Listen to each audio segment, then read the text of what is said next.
Eh bien, bonjour et bonsoir et bienvenue sur M8 Inc. Nous sommes repartis ce soir pour une partie de Brave New World en compagnie de Monsieur Ransard, qui sera notre fabuleux MJ, et de Monsieur François, qui sera mon co-joueur, et de moi-même, Méric, qui sera son co-joueur. Ok, tous les deux. Christopher, Justin. Après ce déferlement de violence, de puissance, avec toutes les créatures autour de vous, vous avez finalement réussi à oxyre le serpent géant. Justin, de ton côté, la carapace de marbre et de vénule d'or qui te recouvrait, te donnant l'apparence d'une espèce d'homme-lion, finit par s'effriter. Tu retrouves l'apparence que tu avais jusqu'à présent, et sans aucune trace de blessure par rapport au croc du serpent, malgré le fait que tes vêtements semblent encore porter la marque des combats. Christopher, de ton côté, tu t'es retrouvé avec ces deux armes en main, entre remémorant les souvenirs et les pensées de tes filles. Et depuis lors, tu n'as eu de cesse de déchaîner un peu toute cette violence qui était contenue en toi, qui était encore bloquée. Cette absence de souvenirs que tu avais, tout ce que tu avais mis sous cette chape de béton quelque part, dans ton esprit, tout ça avait cédé et la violence avait répondu à ça. Vous avez à peine le temps de reprendre votre respiration, de vous rendre compte qu'autour de vous, la horde semble, elle, avoir disparu, qu'un rugissement, un écho, peut-être les éclairs de la tempête, en tout cas un énorme fracas déchire le ciel, semblant indiquer la direction du cratère. Celui que vous aviez repéré, celui qui vous avait été indiqué, celui qui semble être la cause de tout. Qu'est-ce que vous faites? Christopher, Morgans, t'es là? Ouais. C'est pas fini, Zenetti. Qu'est-ce qui s'est passé en fait? Exactement. Je crois qu'il s'est passé ce que... C'est pendant le brief, ils nous l'ont expliqué. J'ai des pertes de mémoire, mais je crois qu'on n'est pas vraiment humain, toi et moi. Surtout toi, en vrai. Ok, bon. C'est bizarre quand même cette situation, mais... Qu'est-ce qui se passe maintenant? J'ai l'impression qu'il faudrait qu'on aille vers le centre, mais... En même temps, on est clairement pas assez nombreux. Enfin, on est que deux. Je regarde du coup les deux armes et je tire dans une poutre d'un immeuble à côté. Ouais. Avec une, voir ce que ça fait en dégâts. Effectivement, la balle part dans une énorme détonation. Quand tu tends vraiment l'oreille, t'as presque l'impression d'entendre un cri de douleur quand tu te sers de cette arme-là. Mais la destruction est présente. Elle fait bien plus de dégâts que ce qu'aurait dû faire cette arme, fragilisant complètement la structure de la poutre. Je crois qu'on est peut-être suffisant, Zenetti.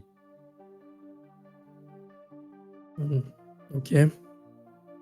Peut-être, c'est vrai que ça a l'air d'être assez puissant. Là, je regarde mes mains, j'essaie de voir est-ce que... Comment ça marche? Est-ce que je peux... Je sais pas vraiment comment l'activer en fait. Effectivement, tu essaies de te repencher dans le truc, là, il y a un truc, ça a pas l'air de fonctionner. Il doit te manquer quelque chose. Moi, du coup, je sais pas trop comment ça marche non plus. J'essaie de lui tendre... je sais qu'il préfère les petites armes de poing. Je lui tends le revolver. Tu t'en saisis? Ouais. Ok. Tu Sans sens le shérif. un immense froid qui commence à envahir ta main. Une sensation extrêmement désagréable. Une vive douleur qui commence à remonter vraiment au travers de tes nerfs. Et tu vois presque, la main qui tient l'arme commencer à noircir. Je te le rends. Tiens. Bah, Ça t'étais fait pas en train de mal. t'étais pas en train de te transformer là? Pareil, tout à l'heure, t'es devenu tout noir Non, non, ça et doré. c'était pas la même chose, ça. Ça, je sais pas ce que c'était, mais c'est ton truc là. T'arrives à les tenir dans tes mains, toi? Je regarde mes mains, mes Super mains sont mal. noires ou pas? Non, elles vont bien. Bah, T'as aucun problème. non, elles sont normales. Tu sais, j'ouvre le barillet pour voir tu sais, si c'est des vraies munitions ou quoi que ce soit, tu vois. Il n'y a pas de munitions. Je referme le barillet, je tente de tirer. Ouais, bah, t'as un coup qui part, et pareil, tu vois ce léger cri strident et d'agonie.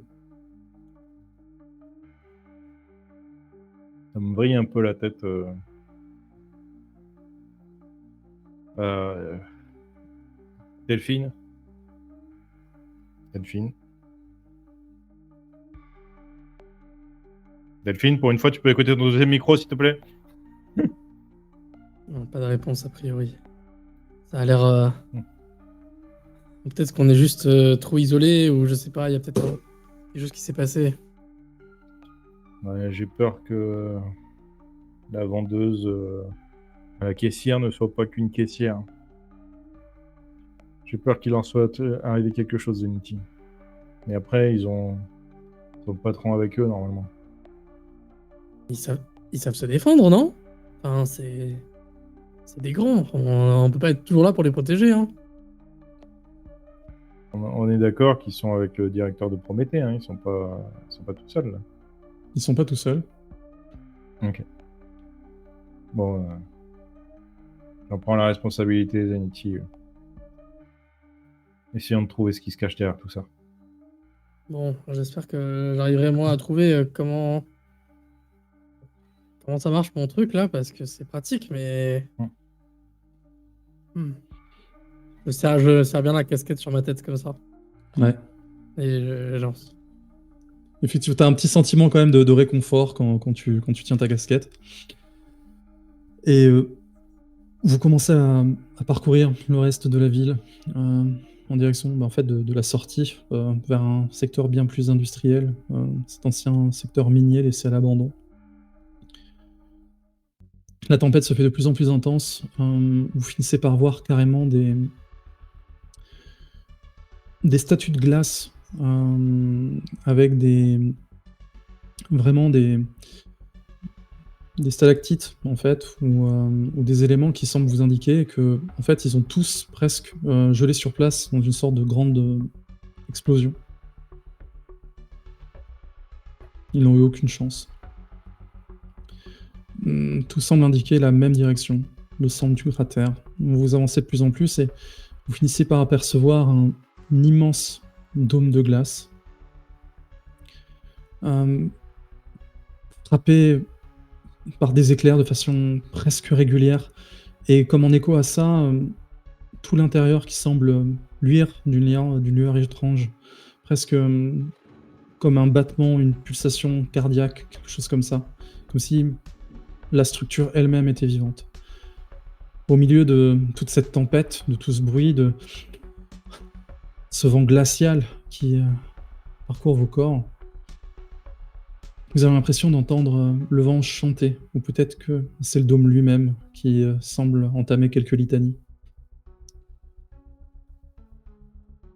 Est-ce que ça ressemble au chant des cultistes dans l'immeuble?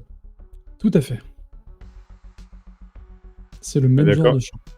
D'accord qu'ils étaient tous morts, hein, les cultistes dans l'immeuble. Oui. Alors, Dépêchons-nous, péter la gueule. Zenity, c'est peut-être pas loin d'être la fin. Ah, on est là, on est prêt. Je cours. Ok. Tu commences à courir, tu t'aperçois qu'effectivement ce dôme semble solide, translucide, semblant te bloquer l'entrée. Je tire Ok. avec Ashley. Le fusil. Tu te saisis de ton arme. Tu commences à enchaîner les tirs, presque comme si tu pouvais faire des rafales avec un fusil à pompe. la glace finit par céder. Elle a opposé plus de résistance que la poutre en béton de l'immeuble de tout à l'heure, mais tu as réussi à t'en défaire. Et vraiment, au moment où tu as ce craquement, le dôme cède, tout commence à s'effriter autour. Tu crées une espèce de plus grand passage, comme si tu venais de briser une coquille d'œuf.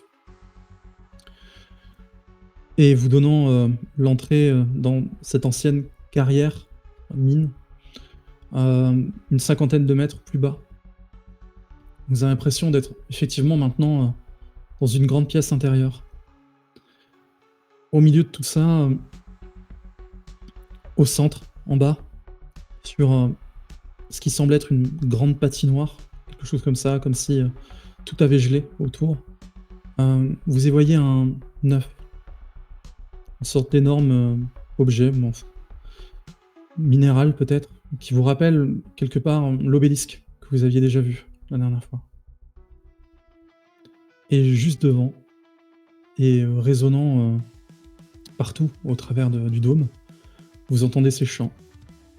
Et vous avez apercevé une créature humanoïde, portant le même genre de vêtements effectivement que les cultistes, mais celle-là semble morte depuis bien longtemps, presque momifiée. Elle est où par rapport à l'œuf? Elle est devant, en train de lever les bras et en train de maintenir sa litanie. Je vais sortir Cheryl, je range Ashley. Je sors Cheryl, le revolver. Et je vais me caler sur le bord de la carrière, si je m'allonge pour avoir le tir le plus précis possible. Ok, Et j'essaye de l'allumer dans le torse. très bien. Tu vas me faire un... Ouais. Moi, pendant qu'il fait ça, je vais essayer de me mettre un peu à côté de lui.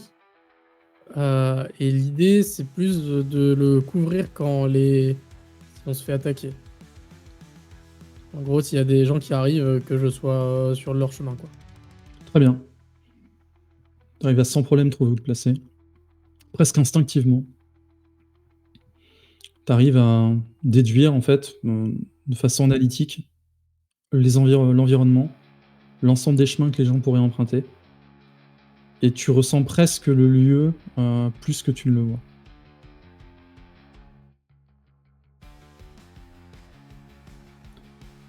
Christopher, je vais t'inviter donc à faire ton jet avec avantage pour ton tir. 14. La balle tire. Elle part, elle commence à fendre l'air. Flashback. On va revenir légèrement en arrière. Vous êtes tous les deux dans une petite supérette. C'est la fin du service. La journée a été assez longue. Il y a encore une partie d'inventaire à faire, vérifier la caisse. Et François, du coup, tu regardes et tu portes ton petit uniforme, un peu sympa, aux couleurs de la supérette. T'es accompagné de Samantha, ta collègue. Et toi, sur ton badge, tu y vois marqué Elena, visiblement. Tu vois ton reflet dans la glace.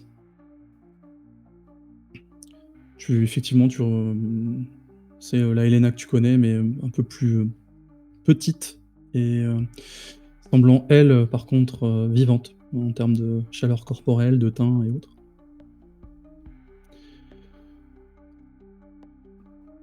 Et tout s'est bien passé. Enfin, en tout cas, pour une petite ville comme celle-là, l'économie est pas top. La journée était pas top non plus, mais pas moins que la moyenne. Et au moment où vous êtes en train de finir votre service, Samantha, toi, t'es en train d'aller fermer à l'extérieur, vérifier que tout se passe bien et faire le tour habituel, dégager les bouteilles de verre qui ont été posées ou autres. Et tu lèves les yeux au ciel, Samantha. Et tu aperçois ce que toi, t'aurais pu apparenter à un météore, peut-être, l'espace d'un instant. mais il dégage pas vraiment de chaleur. La traînée qu'il laisse semble vraiment glaciale, presque pulsant d'une sensation morbide. Et t'as à peine le temps de te dire ça.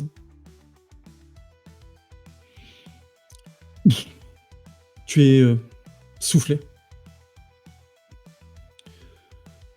T'as presque conscience du craquement, du choc peut-être qu'il y a eu, ou peut-être que c'était qu'une explosion, mais tu sens vraiment toute ta vie te quitter. Elena, de ton côté, t'es en train de finir, tu comptes la caisse et les vitres de la supérette sont soufflées. Et toi-même, complètement sonné, tu prends des débris de verre. Qu'est-ce que tu fais? Samantha, ça va?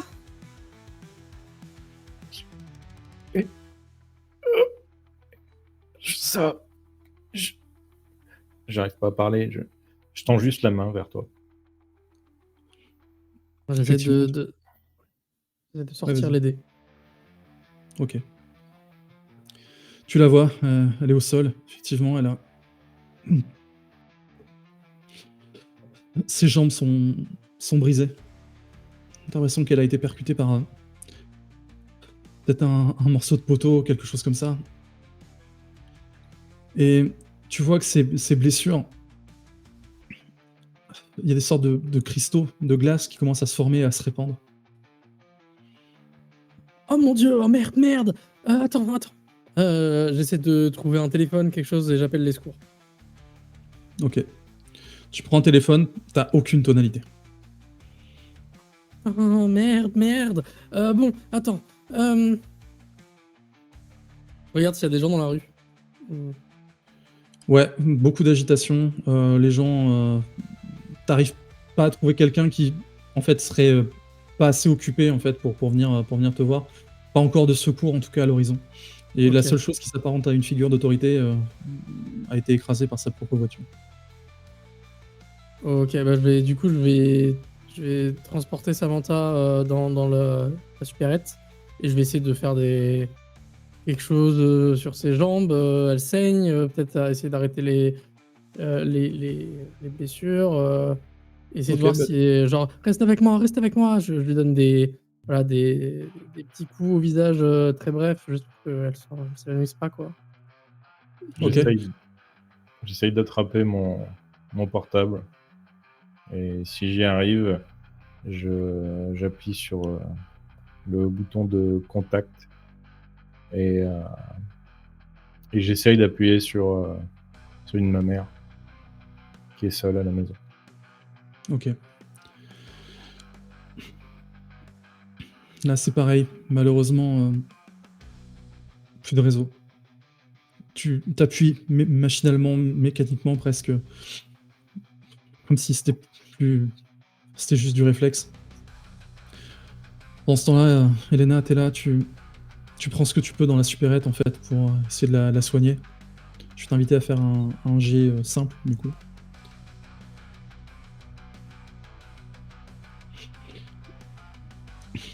Tu prends ce que tu trouves, tu arrives à agencer des choses, tu la replaces dans une position qui semble mieux caler ses poumons, sa respiration. Mais tu continues de voir ces cristaux qui continuent de progresser.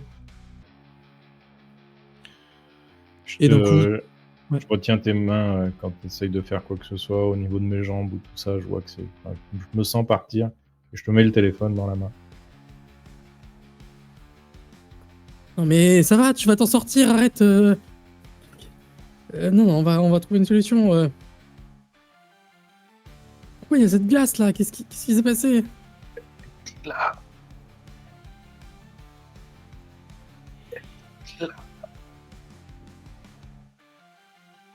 Ok, elle habite où? C'est ta mère, c'est ça? Elle habite où?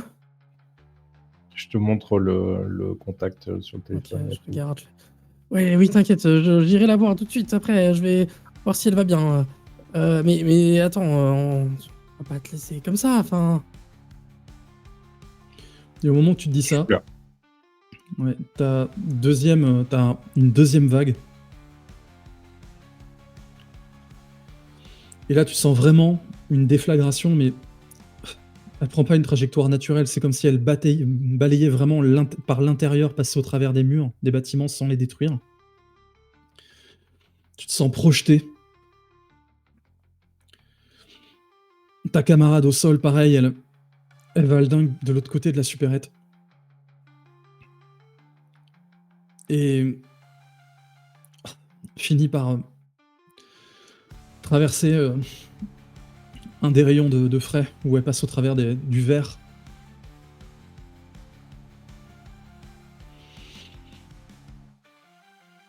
Et toi-même, de ton côté, tu commences à chanceler. Encore une fois sonné, t'avais déjà puisé dans tes dernières forces pour essayer d'aider ta camarade. Et au moment où ta vision se trouble, tu vas entendre des bruits de pas marcher au milieu des débris. Mais pas un pas lourd, comme si tout n'était qu'effleuré. Visiblement la silhouette d'une femme qui s'avance vers toi. Et au moment où tu vas relever les yeux, tu vas voir une femme qui te sourit, mais en même temps, c'est la chose la plus terrifiante que tu n'aies jamais vue. Tu vas sentir ton cœur se ralentir, se serrer, presque gelé à l'intérieur de ta poitrine. Et elle va quand même s'approcher de toi et te tendre une main squelettique en souriant. Je suis paniqué et en même Ouais. temps, j'ai peur de mourir. Je vais essayer de saisir sa main. Hein. Ok. Et donc tu saisis sa main squelettique et de son autre main, qui elle semble presque plus chaleureuse et plus charnelle, elle te caresse la joue. Et tu la vois presque au travers de cette apparence monstrueuse qu'elle semble dégager, que tu n'arrives presque pas à imprimer sur ta rétine. Tu vas presque entendre « Je suis désolé ». Et ce sera la dernière chose que tu verras. Et ceci conclut notre épisode pour le moment.